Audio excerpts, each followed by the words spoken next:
this is Sabina at Cross Keys Crafts. Today with an anniversary card. It is my husband's and my second wedding anniversary. And the second anniversary, I looked it up, is a cotton anniversary. So you would give each other cotton gifts. And I had a thought how I can include that themed cotton on my card.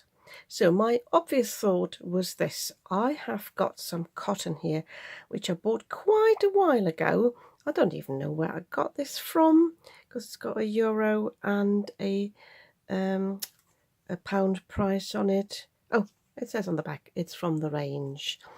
Because my idea was to stamp on cotton, which you can do. You can iron it and then you can use it to sew something with it. That was my idea.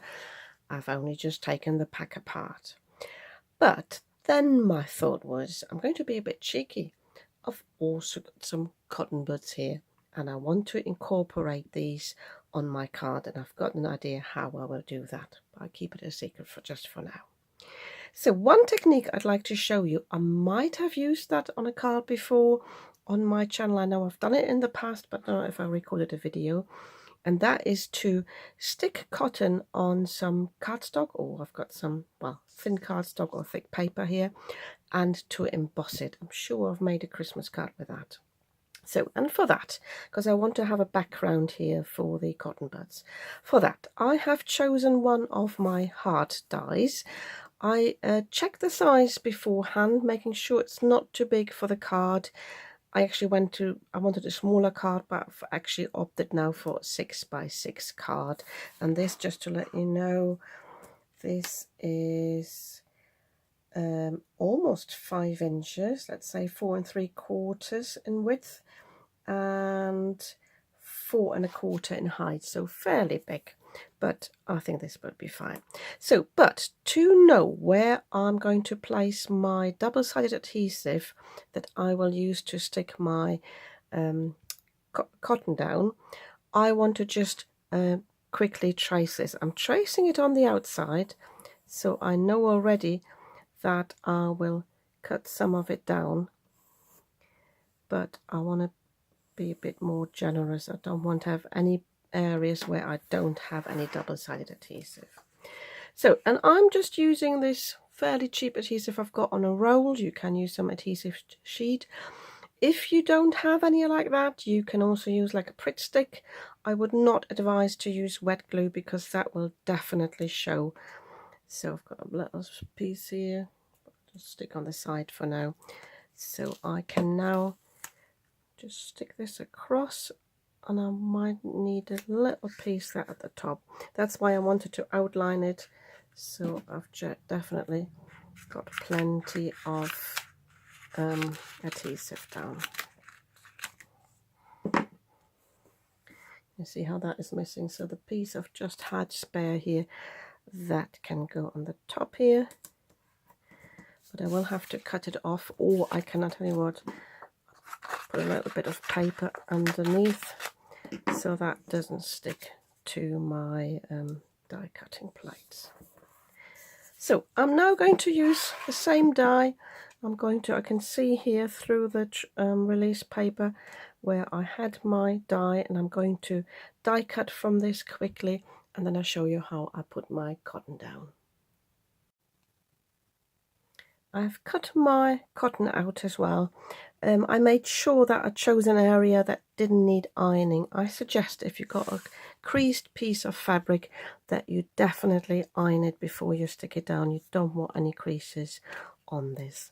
So I can now take the release paper off, and then I've got the piece exposed, and I just want to stick this down, making sure it'll fit. I start on one end, and I'm just pressing this down. I suggest you cut this a little bit bigger than you need it.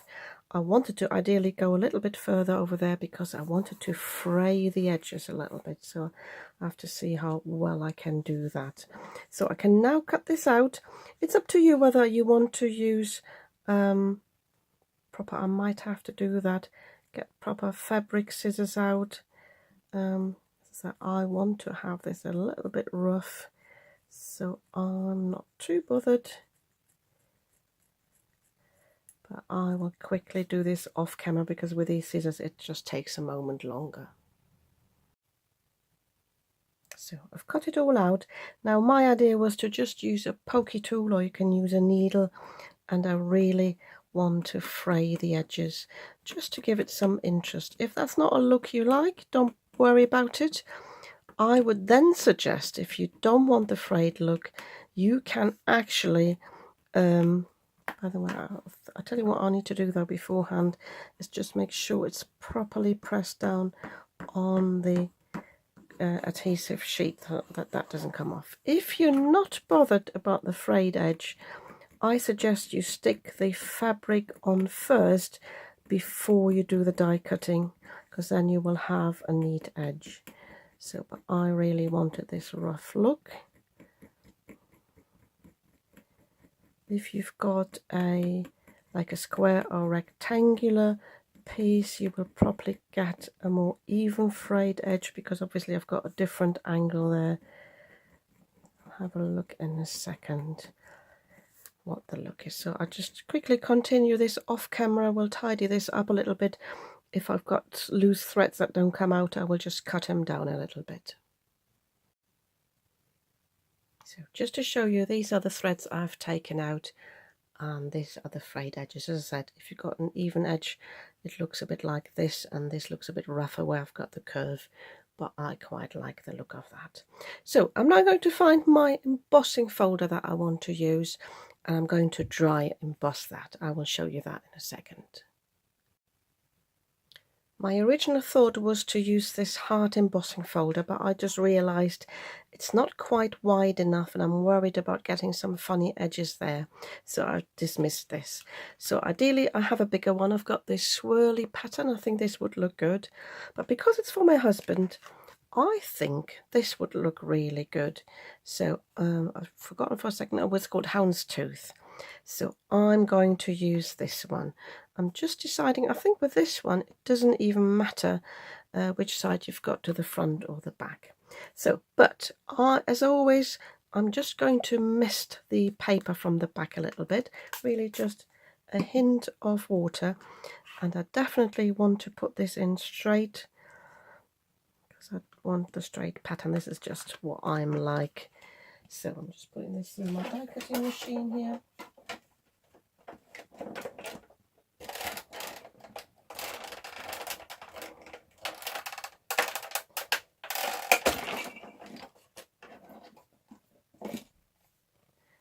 Always check the sandwich of your die cutting machine, and I've still got some glue here from, I think it's from the packaging, I'm not quite sure. So I'm going to take it out. That's obviously the paper side. If you're struggling to get yours out, just bend your embossing folder a little bit. Depending how small the pattern is, it might stick a little bit. So there we go. How cool is that? I think this looks really, really lovely. So I'm going to leave that to dry for a moment. I'm going to create my card base, and then I'll show you what my plan is for those cotton buds. My idea for the cotton buds was to make them look like they are a couple. And because you can't really draw on the cotton itself, I have die cut just with this die 2 little circles, and I've already gone ahead and, let me just zoom in, drew faces on them. One with, you know, lashes to make it look more like a girl, and one with a rather skeptical little man. And I will just glue these onto the cotton buds. I will actually try to round them a little bit. I used a, by the way, I just used a fine liner pen, a really thin one to draw, but you can use a biro as well. So I'm trying to round these a little bit in the middle so it's easier to glue them down. Oh, sorry, I'm going off camera and you can't really see. So just placing the face in the middle here and just round it a little bit around my bone folder. Try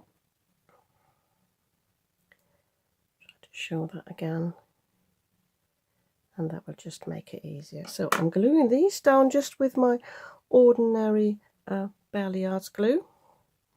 I say ordinary, I mean the standard wet glue I'm using. See if I can find either my tweezers or my pickup tool,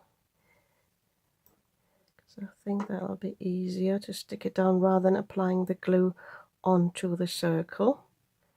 Problem is to not get your tweezers sticky. So once I've got them in place, pressing it down a little bit. I don't mind it to be being off a little bit on the side. Doesn't have to curve around completely. I think that'll do. So I'm doing that with the other one as well. And then I've already got my hot glue here on this side. I wanted these to sort of, at first I thought I'd make them overlap, but that's a bit tricky. So I'm actually going to bend them a little bit in the middle. Just a little bit. I don't want them to be too far away from each other. Maybe a little bit less. And then stick them down like this, so that it looks like they're overlapping, but they're actually not. And I will cover this area here, probably turn it this way around so she's not taller than him. And then I will cover this area with a little bow, and I'll be using my hot glue to stick them down. I'll probably just put a little bit of hot glue in the middle. I'm not bothered about sticking the other bits on.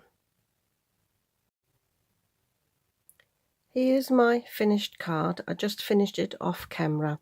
So I've tied a bow, stuck it down here as planned. I've also added some little pink cheeks on the lady there. I had already die cut 2 little hearts that are spread out. I wanted to have this one actually a little bit lower, this one a little bit higher, but it ended up like this. And then I added the Happy 2nd Anniversary. These are actually from different die sets. So Happy and the Anniversary belongs together, and the 2 I think is even from a different set than the 2nd, but I don't mind this little bit higgledy-piggledy, and I just cut that from some matte silver cardstock. I was looking for some, I've got some pink pearlescent cardstock, couldn't find it, never mind. So that's my finished card. So if you want to recreate something like that, obviously you can also use some pattern paper in the background, but I wanted to keep this simple, and I think this is really cute. Yeah, and I hope you like this one too. If you do, don't forget to like, comment, share and subscribe. Thank you very much for watching, and I'll see you again soon with another video.